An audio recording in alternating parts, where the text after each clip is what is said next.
Eelmise aasta juulikuu oli vanale heale Inglismaale suurepärane, sest naiste jalgpalli maailmameistri tiitlit suutis hoida just inglannade koondis, mis alistas finaalis hispaanlannad. Üleilmse spordiürituse järel tekkis Lucil ja Pipalaga arusaam, et naiste spordil on palju fänne, kuid pole erilist kohta, kus vaadata.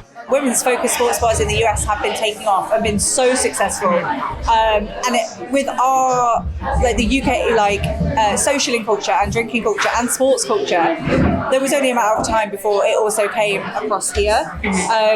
But I think someone needed to take the lead. Crossbar on Brightonis olnud avatud 3 nädalat ja omanike väitel pole tühja õhtut olnud. Talentite eesmärk on pakkuda kohta, kus naised tunnevad end ohutult, mugavalt ja saavad sotsialiseeruda sporti vaadates. Women's sports are usually put on the back burner. It's usually like, oh, we'll put it on if nothing else is showing.